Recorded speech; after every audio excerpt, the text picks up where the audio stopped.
Chapa using thousand, chapa using thousand, chapa using thousand, chapa using thousand, chapa using thousand. As la fan wanani takes, mama suna vunja life. Wanataka to sex, wanipe tukijira. Ndani ugly face, kwa kifetia sen. After tumemalizana, bitch chukua time. Wanadhani maadui, imetoswa fatini. Ngoma zao sizijui, samuswa fadili. Kiwa city, mix it check me wasio msani. When matiti, usikuje huku kwa maji. Tani Tonge sana kama kunya mazi. Nisambuzi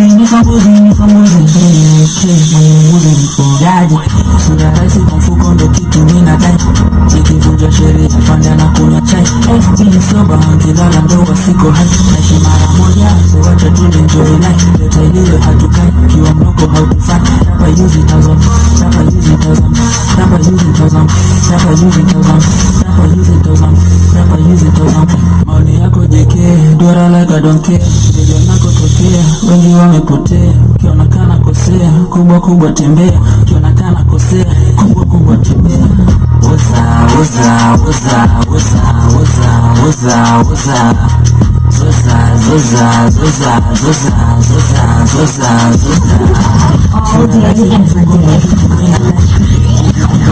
Fanya na kuna chat FB soba nkilala ndo wasiko hai. Naishi mara moja so wacha tuenjoy life. Leta ilio hatukai kiwa mnoko hautufai. Chapa using thousand, chapa using thousand, chapa using thousand, chapa using thousand, chapa using thousand, chapa using thousand.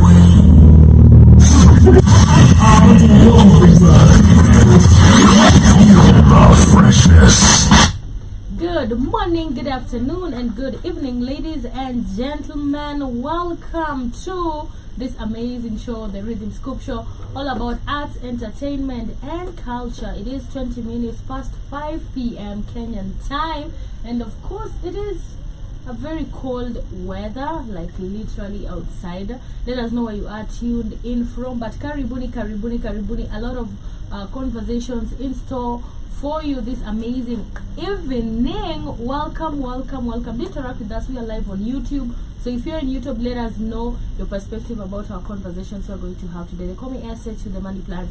I'm the captain of this show, but of course I'm joined by the lovely Panella. Good afternoon, good morning, grand rising, good evening from our end. 19 minutes past 5 p.m.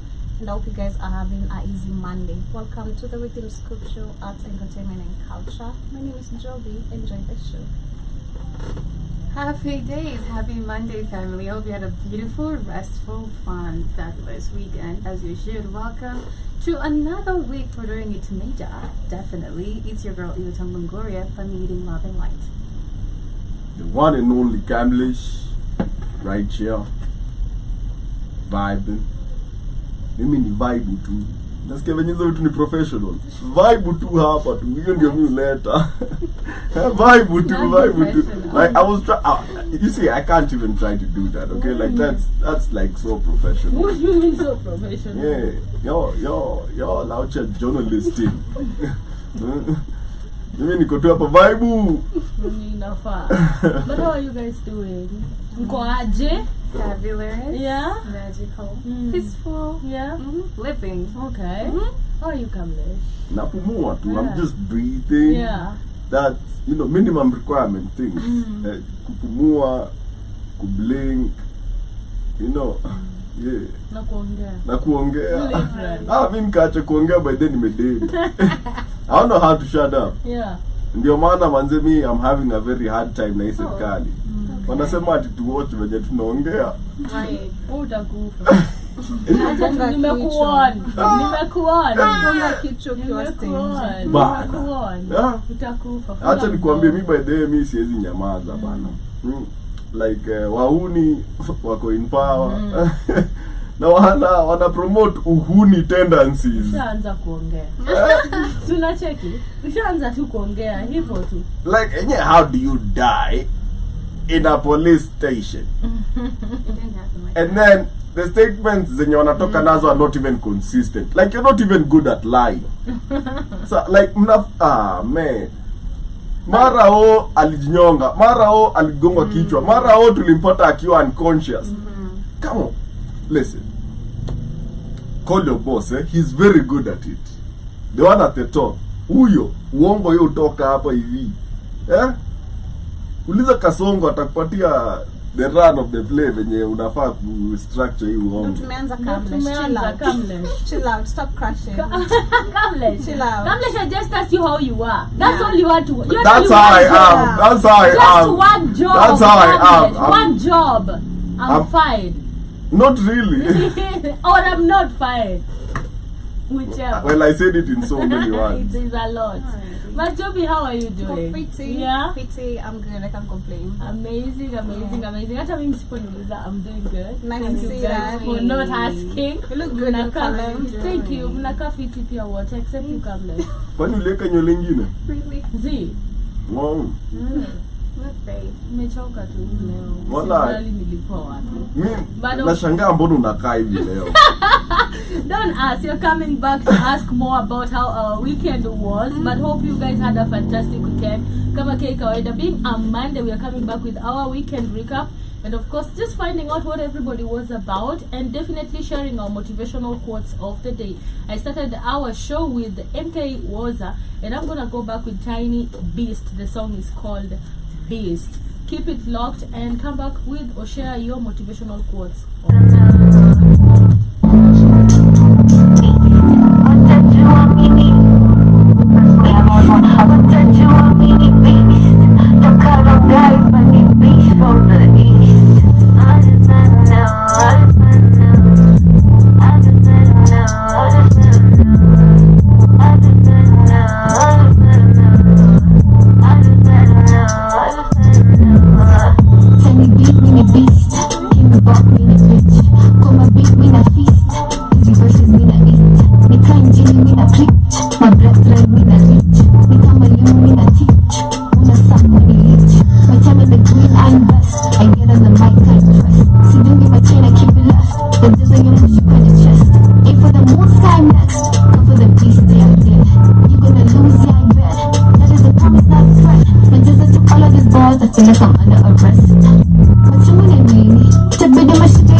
Better than all of your best. Best of my best, but your teeny is on my chest. In my chest, cause the bars is thicker than test. I'm then I'm oppressed.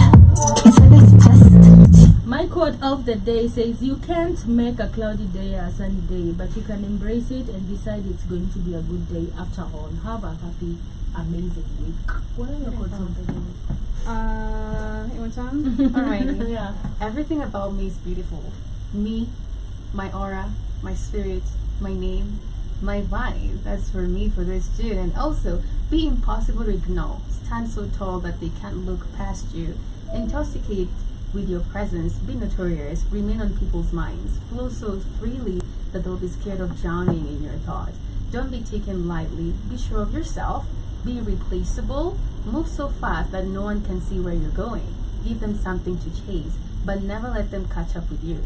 Be more than what they bargained for. Make them hate you for being so good. Burn so brightly that you catch the world on fire. And lastly, may your next 6 months be happier than your last 6 months. Hiyo ni quote ya Leolia. Thank you so much.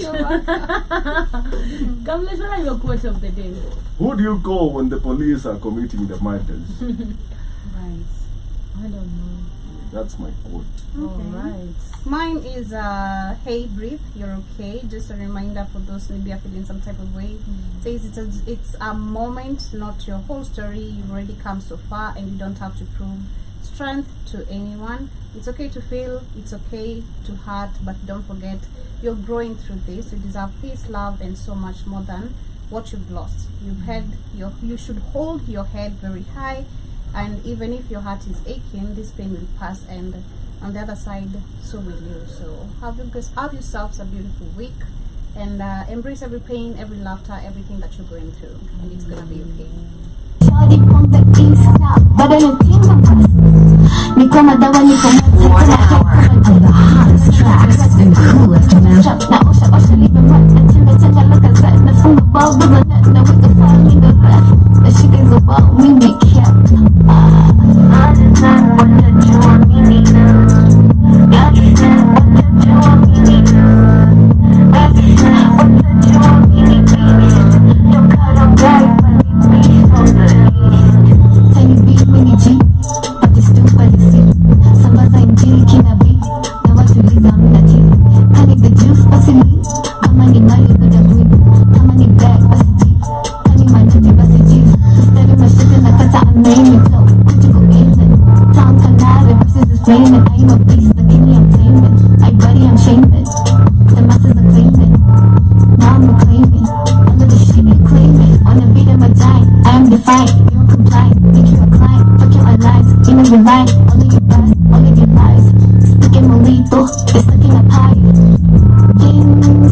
ring if you hope me to die. Pull up heavy with the drip to Danny, I'm taking a shower. Niko mawera Buddha, every check every hour. Tell you a hell of a beast, give me a bit of the bow. Bila mizani na gawa, give me the power, making you cower. I stay on top, it don't matter what you wait with. Give me my money, it don't matter what you pay with. Give me my position, use my punch to dig your way with. You in the game, ain't be careful who you play with. I just not want that you want me. All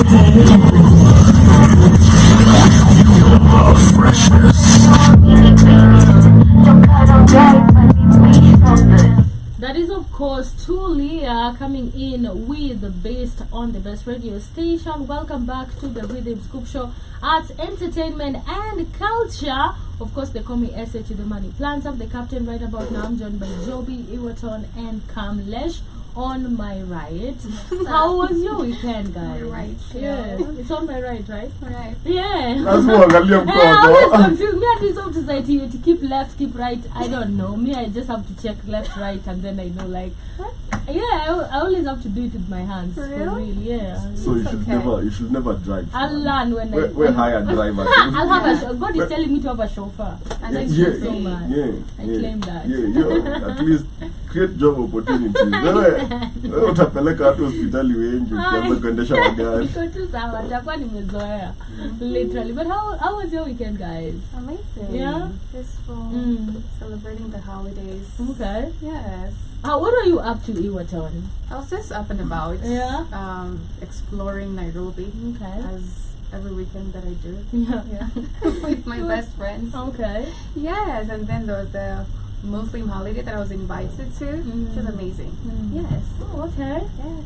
In Kenya? Of course. In Kenya. Unaweza cheza na hivi jana nakwambia nilikuwa sijui wapi. Definitely. Kamlesh, how was your weekend? So I just survived, Yeah. man. What happened? Yeah. He was exploring Nairobi. Nairobi was exploring me. Okay. What happened to you? voice. Oh yeah. I had to recover. Yeah. Yeah. It was a good weekend. Yeah. Shenanigans, hanging out with the gang, kama kawaida. At least this weekend I got to unwind and relax. Okay. I wasn't, Out and about. I was just chilling. Chilling. Yeah. Chilling. Alright. Just With your chill. voice gone, chill. You are not Some of chilling. those chilling. How do you lose your voice when you're just chilling? Yeah. Yeah, just Some of those chilling. chilling doesn't sound like that. Yeah. Yeah. At all. Yo, chill. It can't work. It Are can't you work. sleeping or something? No, we had a We're good having time. a blast. To live, lazima when course. Kanairo lazima uingie maklabu 1-2 Yeah. Okay. kakibamba. Unadhani sauti Wapi yako iko nduru? chini? Club iko na sauti ya juu. Screaming Kumbe na ni mimi. Ni wewe.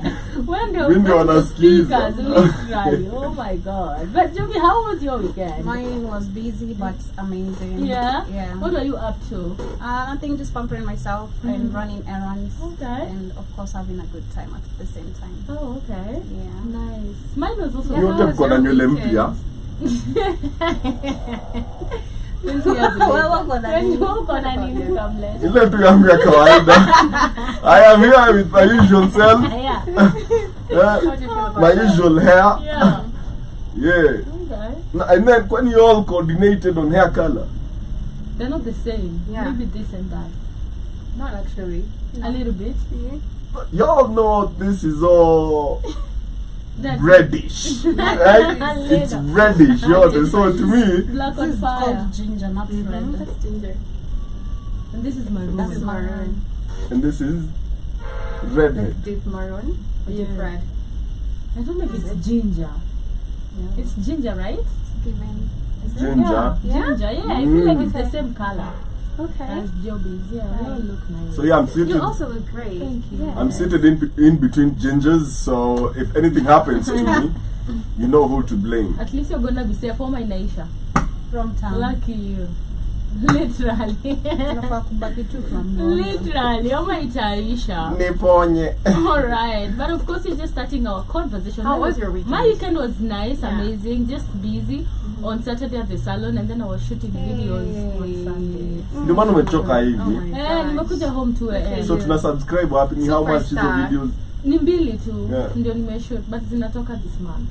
So just keep them low, keep them low. Like Sitting with a kuna superstar, subscription literally. fee.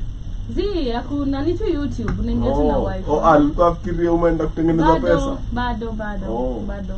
But tunafika hapo. Oh, yeah. Look at you. How do you feel about that? Oh, good. Yeah. Of course. Man, ni tu shida ni siku lala. So that's Right. where the problem comes. Kapitia, huh? Yeah, nakapitia ukiniona Monday nimevaa jeans na shati. Sina makeup. I was almost changing my hair like nisipojaribu acha tu niamke nikuje. Unajua, That's a call tomorrow sacrifice. we are gonna get better, guys. Don't worry. Asante sana. But of course, we're just starting our conversations. I have a funny conversation. We have a lot of conversation. Main conversation we're gonna have is about Alberto Juang. But of course, before we tell you who that is, if you're in Kenya, you definitely know because it's hell on social media and on the ground, literally. I have a funny video just before we get there. This is a response from a Gen Z being offered a job. Okay. So Gen Z ametext pale. I don't know your experiences with Gen Z, right? Gen Z ametext pale anasema hello, akajibiwa hi. Akasema was informed was forwarded your number to ask about a job opportunity. Was told to forward you my work photos. And then yes please. Akaendelea akasema you can come in kesho for an interview. Akasema siwezi come kesho. Today is my mom's birthday. Tumetoka kiasi. Wow. And then akajibu na ukipata job uende sherehe utakuwa unaweza kushow up kesho. Akajibu yeah. And then the person goes and I said then show up kesho. We holding interviews and on Mondays only. And then akajibu unfortunately I can't. Niko far. And then akaenda akasema but kama that's an inconvenience it's okay, I understand. Right? And then the person goes ahead and says if we will not find someone yet nitakushow. Akajibu Gen Z, mama, I'm not an option. Okay, I told you kama kesho kama kutopatikana kesho is an inconvenience to you, I understand. Unaweza tupatia mwenye akipatikana kesho, it's all good. So that's the Gen Z applying for job opportunity. Maybe kazi unaweza jiekea. I know. It's the heavy on easy option. I'm know. not an option. And I imagine Like, that kuweka our options. Like nimekwambia kama kesho ni inconvenience kwako kasipatikani pia huo mtu nikao uko na mtu kwa akili Oh my already. gosh. Yeah. And I like that everyone needs the actually. job. Yeah. No, I like that. Me Yeah. too. Yeah. Tell me how. Like for so long, employers have had the power, not realizing that without us their companies can't work. Okay, so let's take back the power. Let's bring back institutions where employees are first. But there's someone who's more desperate than you. Exactly. It's There's always okay. somebody who wants a job. It's That okay. becomes a problem. With the level of unemployment, It's okay. Yeah. Here's the thing. it's okay And mpaka that's ufungiwe why. nyumba mpaka ufukuze home. Yeah. It's okay mpaka it's Something okay. tragic happens. Fungiwa nyumba. It's okay. Unajua it's wewe okay. get from sijui what privilege hata kwanza nitoanzane na wewe. Wewe kwanza for more likely I am so certain if you are to follow up your employment He's never been papers on employed. data mali maybe umepewa job ama ukaambiwa kuna mboka. A good example Kamle, sorry to say it, but you were supposed to have a hardware. What happened to that? Nilianza vitu zingine. Unaona haya, I'm so like maybe umeenda uka try ku apply for a job somewhere then ukakuonyesha the same kiburi because hata umerusha mkono. Me, I don't Yes pull or up no? twice. Listen, if you're working together, you're working together. Okay? It's not about me coming to beg for an opportunity. Like, oh man, listen, Masa.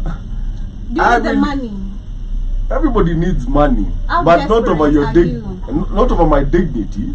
There's no dignity here, Kamle Shapa. No, I'm not talking about that. I'm just saying. Dignity, unless they're talking about, hey, Yeah. are you gonna do something sexual or whatever? That or kill somebody for that job, then I'll call dignity. But coming to Depends ask on for the a job, job. If the It doesn't it matter. doesn't add up to me, for real. Listen, personally, I'm a very big believer in like healthy work environments. Now let's assume you already have the job, right?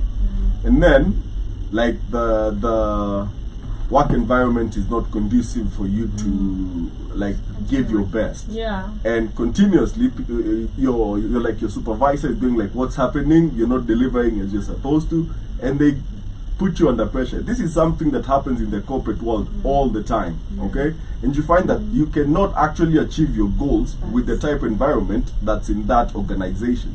So what do? Do you sit there and accept kukua treated in unfair means, or do you seek an opportunity elsewhere? I definitely, you leave. Yeah, that I agree. If it is toxic, because first and foremost, you can't work well in a toxic environment. You won't be able to actually achieve everything you need to achieve, right? But let's talk about you're looking for a job. Unajua, the moment you don't have this job, Kamlesh, a lot of people, and I believe all of us have our own experiences of actually looking for a job before you get to a job, and it depends on where you're coming from, literally. I believe so. I think even if you try to look at this case, if you had parents like probably wazazi wakali ama wazazi pia wame grow up with a little bit of struggling, then nasikia umepata opportunity and you're acting like that, this is war. Just being honest, kuna mzazi atasikia tumepata kazi, then you're throwing a hand at it because unapata happy such connections. Number one, your own parent themselves can't give you connections kama si za kupeleka Dubai na Qatar. Kama ajenitafutia connection, hana right ya kuget pissed. They do. Why? Because unataka kukaa kwa nyumba ya mzazi mpaka for how No, mbona nikae kwa nyumba ya mzazi? Hypothetically. Kamlesh unakaa kwa nyumba ya mzazi. Kamlesh, stop talking about your family. Umetoka kwenu. Kuna tuseme what because literally most families, I feel like they are lucky people who have parents who support them. I've seen people even who they are working. Mimi nimeona wengine wanalipiwa rent na kwa job. Nimeona nimeona that. Nimeona wengine wanatumiwa do na wazazi for allowance, right? Every month and they are at work. Unajua, nimeona wengine like yeye alimaliza shule akaenda kurentiwa nyumba, ama alipewa nyumba, alipewa shamba, right? Ama wanalipiwa rent. Unajua, I'm talking about from a space of uko kwenu. Unajua hakuna option nyingine, either utoke ujitafutie na ushachoka. There is always, I don't know, but after umaliza shule I feel like kuna some toxicity that comes with parents who stay with them. They will not ever tell you, they will not tell you to go. But utakuwa tu, the behaviors just turn. You're like, uni mama yangu ama babangu wa kuzaliwa kweli. Unajua? Or maybe so dishes, they just say, honey, you know, I know, just stuff, you know. Yes. They will always be acting a certain way. So that time you're so desperate to get out of your space. Let's say that there are people who have been chased away. They don't have a space, literally. So hii kazi lazima waipate, whether you like it or not. The people who have been jobless for years, for months, awana. So that these are different perspectives, and that's why unapata, I don't know if they say it's a Gen Z thing, but maybe it comes from like a privileged perspective. Might not be Gen Z, because I've also seen people who really need jobs. Unajua, and even the younger ones, like me, pay to kazi. Right now we are finding most of these young people wako shule na wanafanya job. Ako shule mchana, usiku wako job, ama weekend ako job. So I feel like it comes from a perspective of where you are at that part. And also where you're coming from. Even some really persevere in the toxic environment. They wouldn't leave. Yeah. But they don't have a choice. You see that conversation? Yeah. It's very it's not really how you conduct an interview. Like, it's so informal, by the way. Like, atukienda club sherehe, unaweza kuja the next day. Like, why do you need to know about my after hour activity? Because amemwambia eti leo ni bashe madangu, tumetoka kiasi. Sasa wewe mbona uniulize sherehe? It's the day for the interview. Once the previous day. Once nimekujibu hivyo, you don't once nimekujibu hivyo, you don't even reply. You move to the next person. Unageti yani? Like there's just etiquette where this person was probably bored. Ama tuseme ako disparate, pia nadipenda ilikuwa job gani. Unajua wewe pia wewe unajua umetafuta pia wewe msee. Unajua mtu anataka kuzia kwa shop nini unambeg because hizo umetafuta watu. Ama kibandaski. Umetafuta watu wanakwambia yogurt place. Wanakwambia nataka salary wataki commission. Unagani? So unambeg ndio unapata sales buda. I know it's a sales job. You get. So you're actually looking for people but we pia nakuringia. Unajua za boss sometimes So it depends also on the cause. I'm figuring out. Angesema tu siji from me point unaniambia eti can you come in kesho na ushaanza kwambia siwezi come. I moved. That's a wrap. Like we've started this from a very negative point of view. Like you don't even want to show up for the interview date. how will you show up for work? You already have excuses. Yeah. So like move on. That Yeah. person was probably bored na alikuwa anataka kitu ya kupost online. He was like, this will probably be fun. Let me see what they say next. And then she didn't disappoint. But you guys, do you think your experiences with Gen Z, do you find them like kind of weird? Of course. Yeah. What do you mean weird? I don't know, like let's say maybe nimekuwa kwa environment na Gen Z, Okay. and I've always said my perspective. Sometimes wanaweza fanya vitu zingine uko like what? Unajua, for example, I feel like maybe let me say from a perspective of professionalism, unajua, and one thing I wanna like even the discipline that comes with the work. Kuna tuka kumwambia hivi anakwambia, mimi nimeisikia wengine wakisema unamkazia kwa hiyo ofisi atarudi kesho, unajua. Ama mtu anaenda job yenye anafaa kuwa na sell like literally a professional job, amekuja na kabuti short ama tuka like something very no brazier, nothing, no, like nothing. literally nothing, unajua. But also I still believe there is at brazier. Wow, it was a short fall. I'm like, what is that? What is oh, a brazier? that sounds familiar. unajua, like no, but shout out to those ones. yeah. Those. And then also there is a perspective of You see, she can win any argument, eh? She already has 2 great points. nana bra.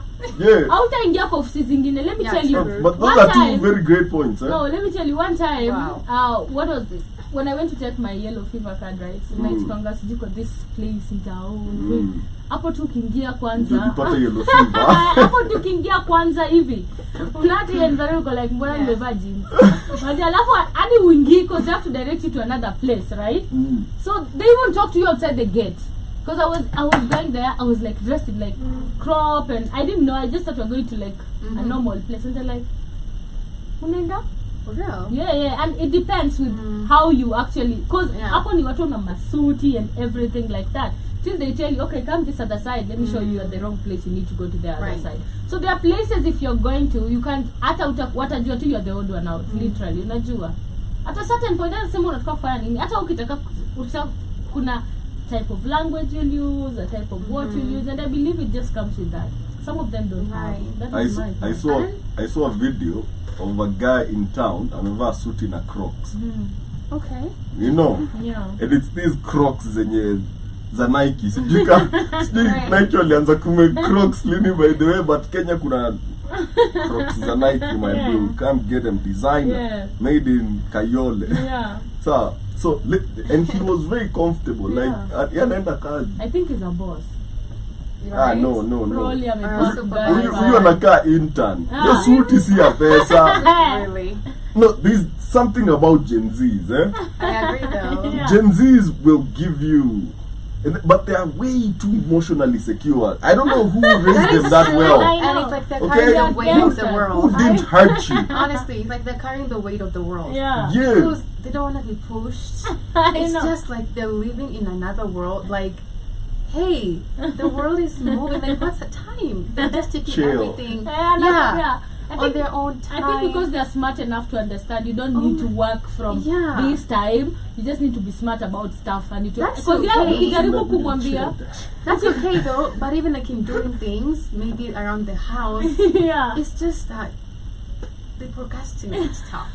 yeah, They're just like, it's okay, life is good, it's Because easy. to them, time is relative. yeah. Time is relative. I've seen to that Gen with Z. all of them that I've met.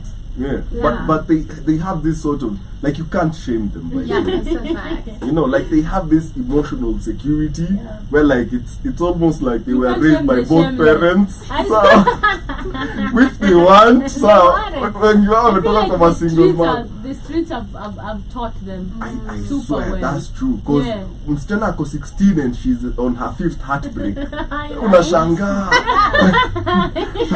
Ulianzia anakupigia story ya ex waine.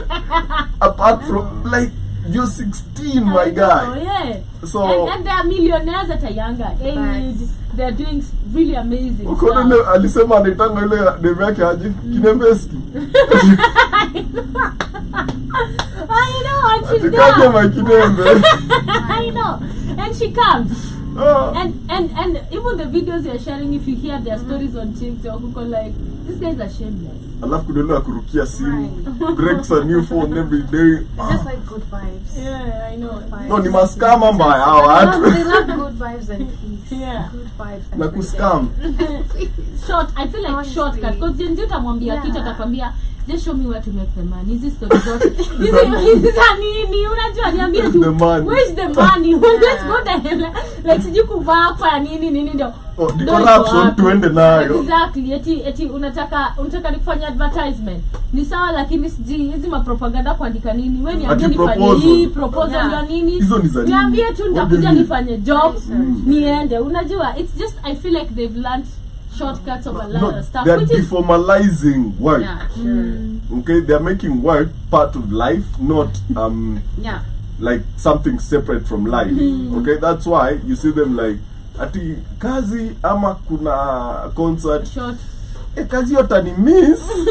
I know. No, but like wallahi. It's like a concert of a lifetime. Yeah. I know. What, like YOLO. Okay. Every day.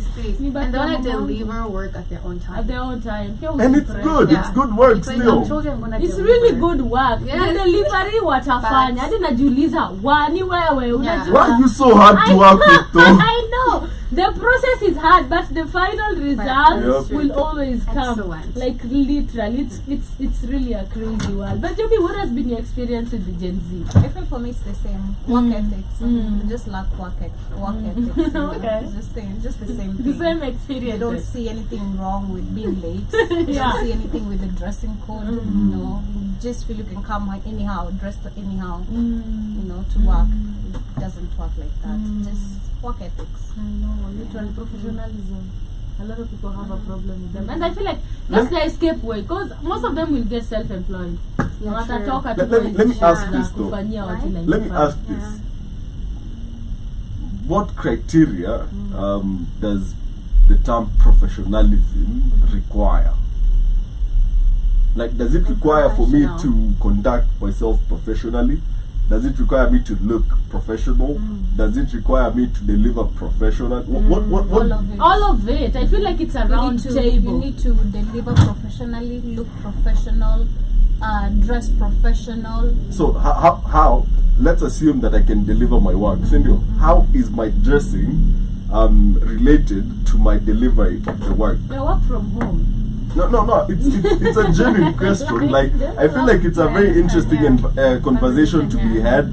Like, to what point does the term professionalism infringe on personal space? It depends. Personally, I'd say maybe it depends on the place of work. Yeah. Literally for me, and that's where I'd be like, if you're working in offices where, like, you know, there's a dress code or there's You have to. you have to. Yeah. Unajua. But if you're like, I feel like sometimes dress code don't matter in a lot of most professions. Some professions, dress code doesn't matter. It's how you deliver. But it depends also with where you're working. Unajua, and what you want to achieve. That's why I think most of the time the dress code matters or whatever. But the major thing is delivery. And if you find your space in where you can deliver without, if you don't like, you find yourself in jobs that you can actually work from your own space, it will definitely help. Makes sense. Yeah. Cause like a job like a doctor, you don't need to be in a suit. You know? I know, yeah. Okay, I can but in suits. yeah, but it's an important job. Exactly. But you can be there in shorts and a Yeah. t-shirt Yeah. and still treat patients effectively. But even you- engineers. Yeah. Look at how they dress. They're just like in shirts and Actually, jeans and engineers boots. don't wear suits. Yeah, in boots and stuff, and just and they actually do like amazing jobs. Because work on site. Yeah. You don't need suits on site. Exactly. So Okay. imagine like a teacher. Right. So let me ask this again. Does a teacher need a suit? You don't need a suit. You just need to be decent. You need to be decent. Not a suit. So is jeans, clean jeans and a pair of and a shirt, is that decent? But On you find casual. most schools will actually frown upon a teacher coming with jeans in to our school. school, teachers would wear jeans every Fridays. Yeah. That's like normal. Any Like day. No, I'm not saying like, but some schools have Okay. such Yeah. whatevers. Any Yeah. day? Like Monday, Tuesday? No, for us it was like most of the times ilikuwa naona ikifika like Fridays, the end of the week, they start wearing like casual outfits. Okay. Utapata jeans, just a simple shirt and stuff like that. On Monday they'll be official. Yeah. Right. But here's the thing, and this is where the entire conversation comes from. Yeah, some companies have like days where you can dress however, Yeah. like I saw whatever CCI Fridays. does, Yeah. So you'll find some managers will try to infringe on that, whatever, like let's move by professional every day. Yet the company's own whatever allows you on certain Right. days To do that. Yeah. You get, and that's where the question comes: professionalism. Where does it really end? Yeah. You know, like if I'm a air traffic controller, you know, I can be my boxers and still deliver, right? Yeah. Okay. You Even know, as a presenter, like literally. yeah, because it's up here, Yeah, like, not down here. ni camera kwa juu. Exactly. You know. Unajua, or like just radio. Like I feel like it depends on the profession. It Yeah. also depends Literally, on the kind yeah. of people you're trying to attract within that company. Like Come on. maybe to collaborate or anything like that. The last 2 years za Uhuru hakuvaa suti. Yeah. yeah. And he was the president about that. Literally. Yeah. Very casual. And it was the most powerful person in Kenya. Yeah. Literally. So I feel like it depends with just where you're working and your environment and the needs. Because to say tu kweli, for example, as a teacher, right? I'm just going to give this example. For example, unafunza high school, Okay. right? And you're dressed in a skimpy dress. You're like, ni No, sawa, you're yeah. the most smartest, Yeah. whatever, right? Alafu unafunza form 3 kwa dole. Look at that. Yeah. Au unapatia tu kijana material ya kunyonga So usiku. unaelewa where his mind is going. Is he gonna concentrate on what you're teaching or you? Both. Exactly. So I it don't becomes think a so. problem. No, let me tell you why both. What do you Because mean both? I like this teacher, Okay. okay? And I don't want to fail her subject, by the way, okay? Because I want us Okay. to be in good relations. Trust me, I loved my chemistry teacher and it was my worst Serious? subject. I really did love chemistry. Like so No, did you I- love your chemistry? Your chemistry No, I teacher? loved my chemistry. He was my favorite teacher. Mhm. Like literally. And I tried. Nilikuwa hapa tu da. And even he used to like tell me, Shmani, why? I couldn't. Like literally. So it's not even about like Yes, communicating but, because was he the one giving you that B? no, not Yeah. really. Because hadi tulikuwa tunamakiwa siji maybe mock na walimu wengine. Oh, I'm so it like- was different teachers on the like B. I'm just hata yakinimakia ako tu like kuna shida. Wallah. Unajua, for Okay. real. So I really don't think it's like that. You get my point, literally. But moving on to the conversation of the day, we have this news and updates that has been going viral. This is about Albert Ojwang, who actually was found dead, or rather died today. Was he found dead, or he was taken to rushed to the hospital? We are not Right. sure. Yeah, so there's a lot of Rushed stories. to the hospital. Yeah, rushed to the hospital, and over like so he was arrested at Homa Bay for fake publication on X, literally. He posted something on Yeah, X he posted something about his boss. I don't know what he posted on Who's X. his because boss? He's a teacher. He's a teacher. So who's boss? Who is his boss? Yeah. He's a According to teacher. the news that I read, that's Yeah. what they said. He's a teacher. Though. He's a That he- professional teacher and Twitter, whatever. Yes. Influencer. Yeah. So he's a teacher. Warrior. He's a teacher. He's a blogger. Yeah. And him and somebody also called Kevin Moinde, who also is a blogger. They both were arrested, and so nani alishikwa, I think in different places or whatever. Akapelekwa from Homa Bay to like now Nairobi, and then he actually, they said a lot of stuff. He hit his wall and stuff like that. Just news coming to my table right now. Inasema the guy that he was arrested, who was also another blogger, has been released with no charge, like right now. Because Right? they're scared. Because now. they're scared, of course. But going to this news, it has brought a lot of stuff. Anger. Anger, It's people on June. the streets already. Finance bill.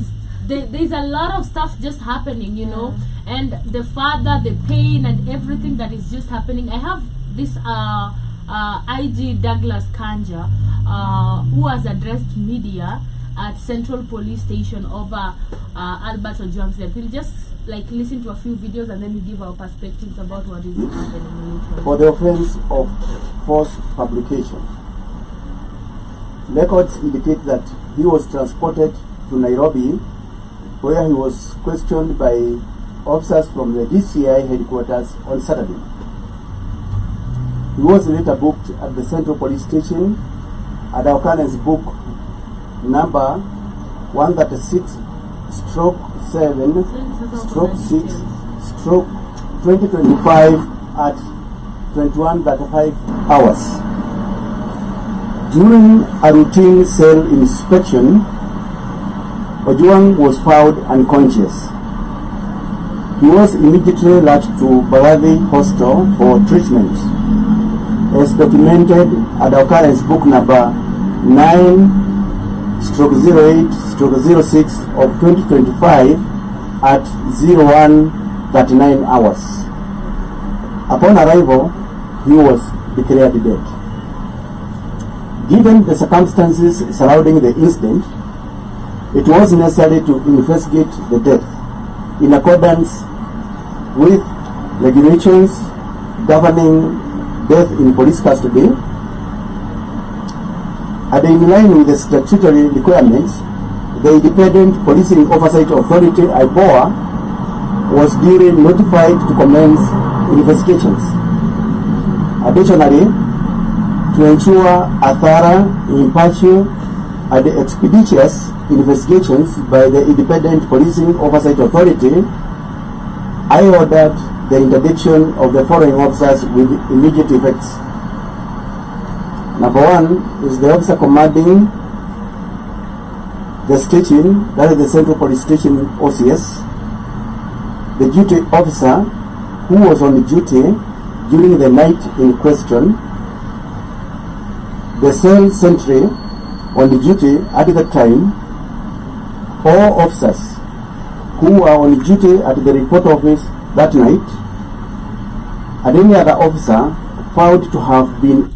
So that is what is happening, a long conversation. We also have about the father of Albert, who says he was shocked by his son's condition, claiming that the OCPD gave conflicting reports, including that Omondi hit a wall. That was the first thing, that he hit a wall. La kwanza lilonishtua kisha kunielezea bwana OCPD kwamba amejigonga kwenye ukuta, nikapata habari tofauti, kwa sababu macho yamefunga na uso umefungwa kuanzia hapa peke yake kuja kwa mdomo na kuwa na mdomo natoka damu. Pia yuko na majeraha eneo la kwenye hapa kwenye mkono hapa, na siwezi kueleza maana sijui. Nguo pia hana, shati hana, yeye yuko hivi, alitoka nyumbani na nguo, alikuwa na sweta mbili, hana hata moja. Yeye yuko na hivyo na toza na hii class yeah. So that is what is happening. We also have, I think people are actually claiming on duty autopsy report. We have the guy who was supposed to actually conduct the autopsy. I said he can't conduct it because the government pathologist. Yeah, and he says he can't do that because they're kind of related with the guy who died. So the chief government pathologist, Jason Odiwar, has withdrawn from conducting Albert's Ojwang autopsy that was set for 2 p.m. on Monday. The autopsy that had earlier been scheduled to begin at 10 a.m. was moved to facilitate the arrival of Odiwar. According to reports, Odiwar declined to conduct the autopsy on the grounds that Albert is from his extended family. I also saw, I'm looking for this. Or otherwise involved. Niliona Karinyamu akiongelelea akisema, you know, they demand she went ahead and said, we want to know who arrested Albert and who was compliant. Why was he alone in the police cell? Do we have surveillance cameras in the cells? We have seen shameless self-abduction to set the people against their government, and it is not lost on us what these desperate, bitter oppositions is capable of just to make the government look bad. I thought it made a lot of sense till I had the last statement, which is really, really wrong because she's trying to indicate a different thing. But yeah, that is what is happening. This is so sad, number one. I remember, this story reminds me of a story. I was listening to this woman on radio. She was actually confessing what was happening. So Uma there, unaona venye those strict parents who like are very strict, mkigrow up wanapeleka kwa chifu chapwe, sijui ufanyiwe nini. I don't know if you guys have ever heard those stories. Like, well, so this woman used to have like a girl. She was like 16, 15. So sijui alifanya nini, akumpeleka kwa chief, akampeleka police station. Kumpeleka, she's like 14, 15 hapo. Kumpeleka police station. I don't know what happened, but mtoto amelala ndani. Okay. After mtoto amelala ndani, kukuja kumtoa kesho mtoto atembei. She can't walk, right? So the kid is trying to explain to the mom what really happened. Mamake babako na hasira. Only to realize akampeleka mpaka home, mtoto afeel vizuri. Only for the kid to come and say days later that she was being raped by the police officers every day. Walikuwa wanampiga, wanamrape. Hadi by the time, and she's been trying to, the woman now is like anajiblame because she was actually confessing. She's saying, I blame myself, I wish I hadn't done this, I wish I didn't do this, I've tried to look for justice on this. And then she's blaming herself, singepeleka mtoi wangu, angefanyiwa hivi. But imagine an innocent girl. You can imagine what really happens in those cells. Of course, ukienda cell azinanga CCTV. That's why it's so absurd. And I keep saying this, kuna watu wafai kuongea. I was to say that. You know, like some people, the minute they talk, you realize there is nothing between the ears. That brain is empty. Sawa, watu wengine tunga kubebeshwa mimba peke yake. That's the only thing they can do to serve society. Everything else, shut up. Shut up, one. Literally. Who told you we needed your insight? What your elective position is given to you by a party. Nobody chose you to be there. Why do you feel like every little thing that comes out or happens that you have to come and defend the government? Don't you have a conscience? Like, big leagues. Big leagues. Big leagues. Naruto. So, let me tell you, sir, and here's the thing. Government eats its own. Okay? It's not its enemies.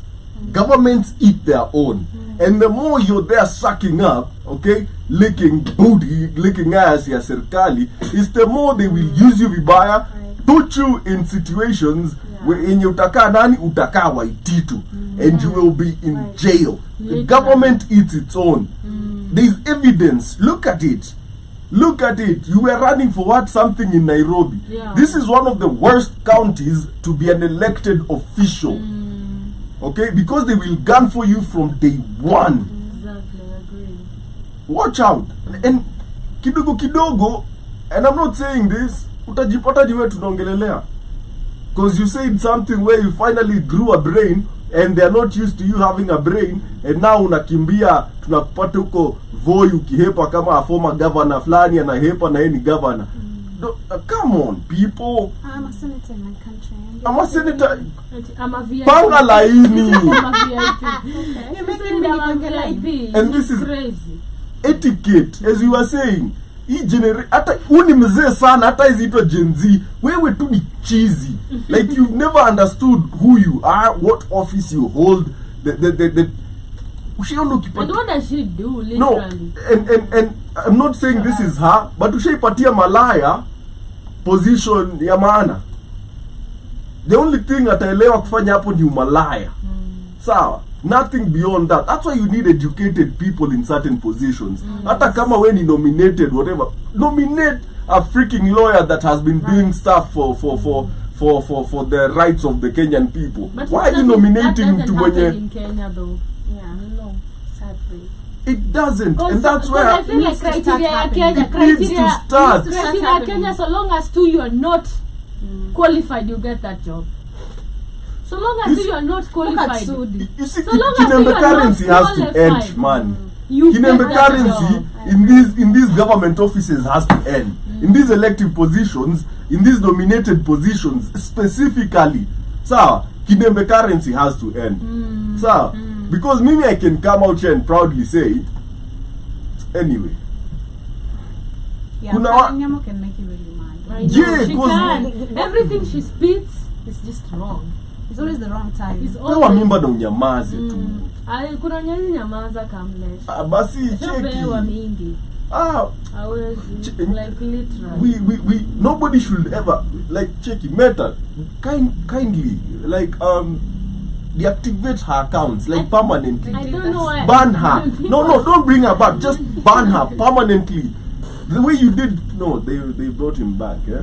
Don't let's bring them back. That's No, the problem. don't. We don't need her views. Like kuna watu ni kama you kinodhia huyu wa kuhama kila mwezi. Huyu deactivate hiyo kitu yake account. Deactivate kitu. Yeah. I almost said it. I almost said that deactivate keep. But here's the thing, yeah? Like, why? Like, a man has lost his life. Like, it's not speculation. He has. It's a fact.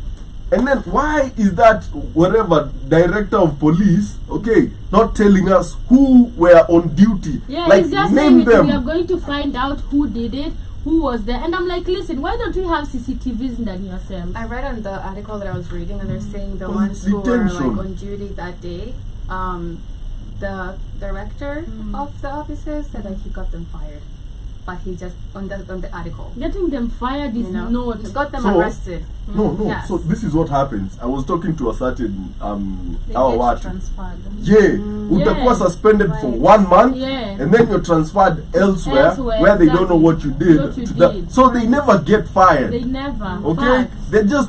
they're taking a problem from this area and taking that To problem another elsewhere. area, exactly. Okay, Yeah. and this is how you find that you've created rogue cops that don't even obey the law that they enforce. Yeah. Like, how can you enforce the law on me yet it doesn't apply to you? Yeah, exactly. Mimi kama mi siwezi shikwa na mtu yote Kenya about corruption. Right. Because if I dig deep enough, you're corrupt too. Exactly. Okay, like ethics and It doesn't anti-corruption. sit Hao watu ndio wanakulanga mahongo kubwa kubwa. You get like you cannot keep this breed of imbecile police officers in power bwana. Hadi ndio si tunaitanga serikali. Do you know why? Because they're the force we feel when we talk about the government. Exactly. On your face.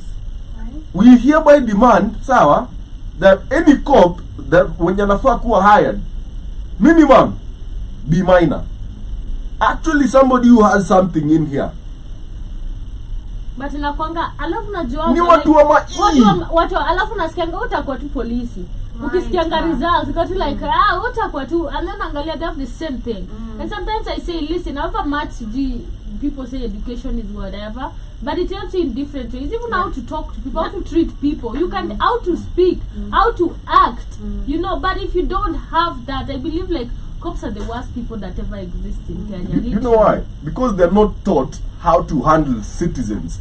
There was a magistrate, I think, Niwa Kibera, who said we do not train police to kill animals. We train police to kill people. Yeah, he told this activist when Okay. he was threatening him to stop being an activist. He was told police are told to kill people, and you have to stop being an activist. That person should be anafaa kutolewa from that And bench. that's a judge. Yeah, Right. you should be fired from that bench Crazy. because you're not upholding the law, because the law values human life. Okay, like you're placing an animal over human life, and these are the people we have in such institutions, and you're wondering why your government is getting away with impunity, because the people that should hold them accountable are their buddies. You see, I feel like as much as you're talking about the Gen Zs, looking at it, I think like our politicians have become so comfortable now. They feel like since mshajua they are corrupt, you know, we can now talk about it. We can talk how we want, because like Karen Nyamu just said during the weekend, I work for the big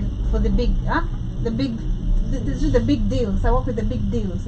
I'm team Ruto. The president has delivered more than what has not been seen in this country. Which is, we know it's full of lies. You know? But is the one Anna Shida who come out talking about lying. They're not ashamed about what they have not really delivered. They're like, you know, yeah, we've not done it, but we're still gonna lie on your face.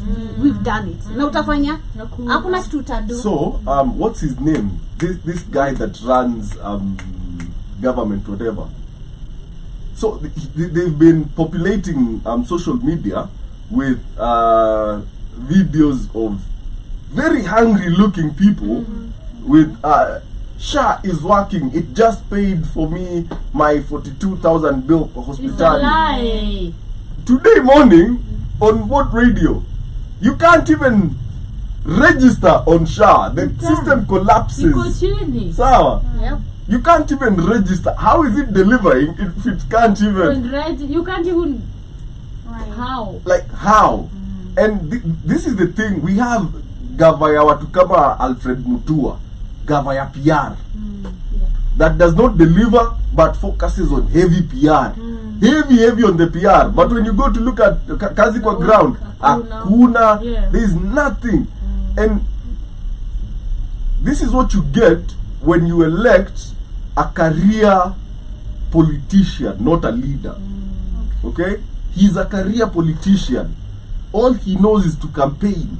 He's never stopped campaigning from day one. There was a time I was saying, and maybe you can agree to disagree calmly, that politicians, to grow up, like politicians are really rare to see on social media. Of course. If you see a politicians, like neither kuna presidential speech, they're part of the, you know, the circle or the crowd, or maybe there's something really important. Kama ametokea kwa a certain area, maybe there's some killing, something that has been notorious. It was very rare even to know if a politician had social media. You know, but nowadays ona karenyamu ako Dubai anapigania mwanaume. And then we have these bloggers as well. They just post anything and nonsense that doesn't concern us, that actually fuels the anger. But you know also you know they are being paid also. Exactly, that's the problem. You need to, all these bloggers that actually are fake and that actually are bought out need to be taken down. All of them. Tunakuja kurealize that kuna stories zingine which will be posted and won't last 24 hours. They're taken down. They're polarizing stories that are meant to get a certain rise out of you.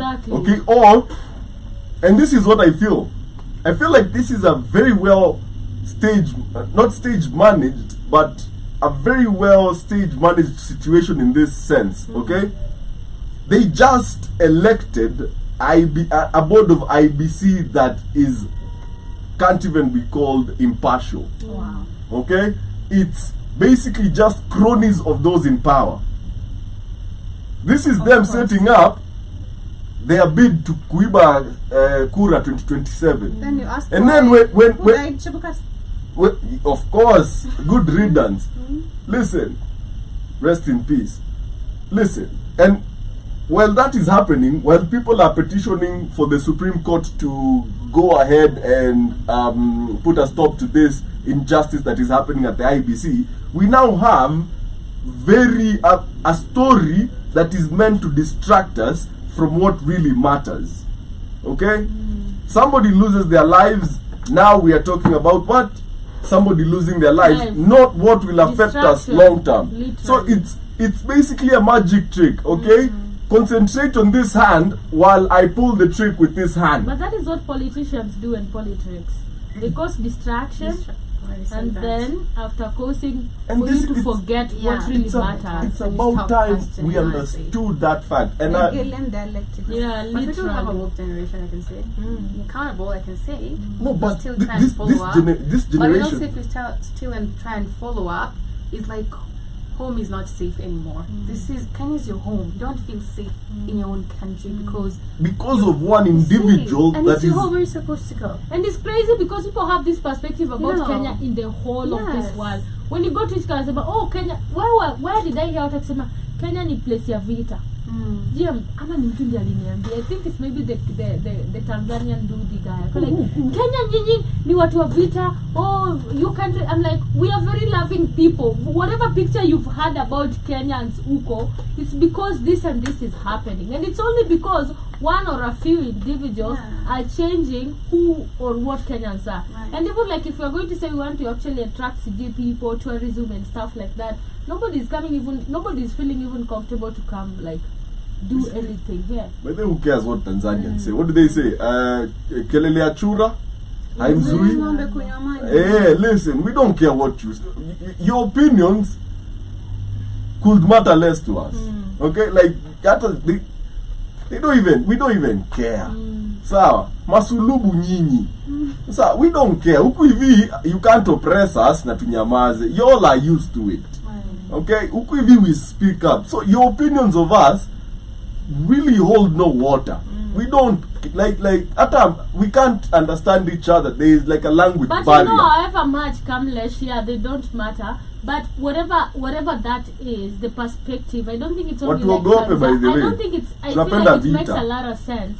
Because from a perspective of, let's say, maybe not a Tanzanian, right?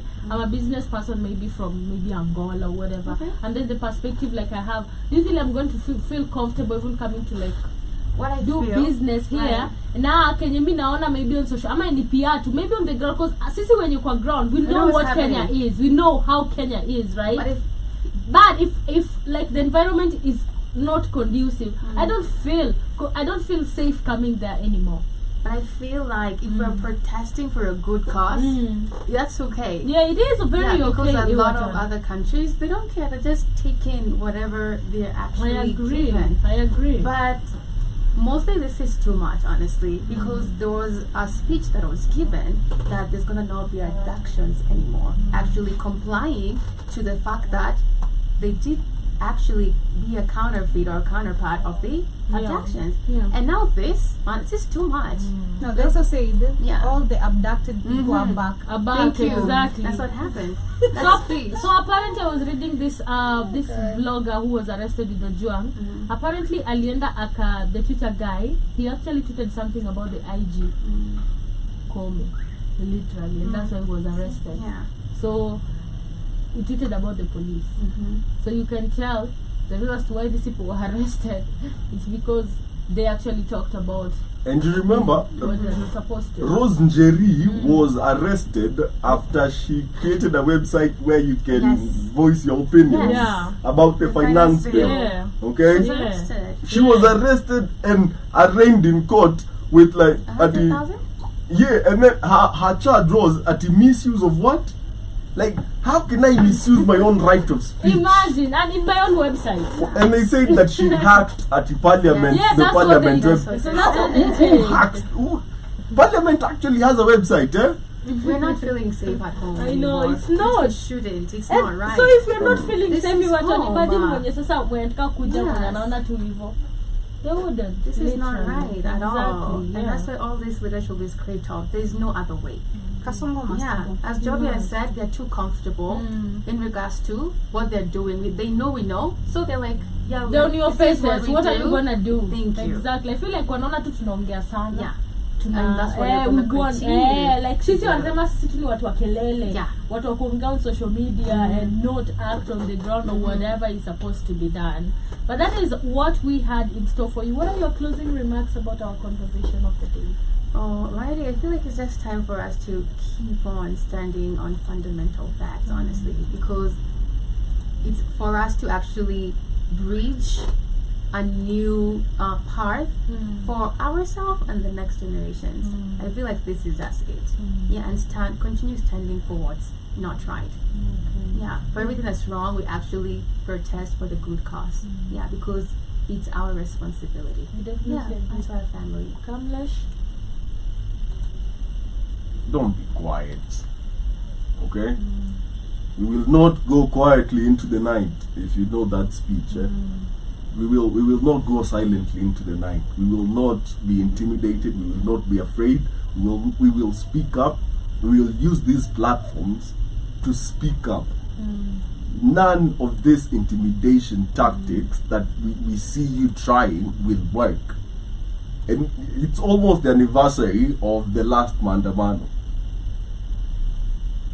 And this is what I will tell young people. For those that know, really, the only power you wield even though they might steal those elections, are by your voters' cards. They will rig them, because that's all they do. They rig the elections.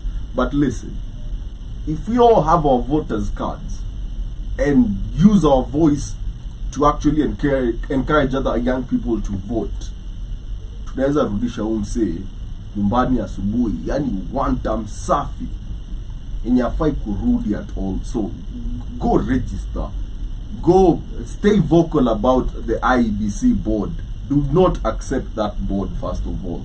Do not stop talking about the heinous acts of abductions. Speak their names. Don't shut up. Don't go silently into the night. Yeah, for me, I'll say, remember, power is taken, not given. Yeah. So you as Kenyans, as Africans, whatever you're fighting for, your country, your economy, understand you need to gain your power back. Also as a person, because it's all mental. So many of us who are carried away because of these political speeches that they give, and they give you 500 Kenyan shillings or 1,000, and you think that's it. So power is taken, not given. Take your power back as Africans. Speak up. Don't be afraid. No matter how many of us have been arrested, killed, don't stop speaking up. Speak, because that's how they're trying to literally take away your power. So take it back. Take your power back. I agree with all your conclusion, and just telling you guys that the power is in your hands. So is in your hands. So definitely go take back your power. But thank you guys so much for tuning in on the Rhythm Scoop Show, all about arts, entertainment, and culture.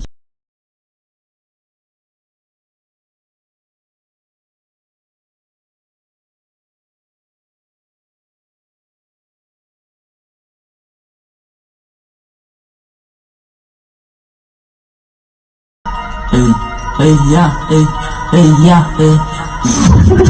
all day.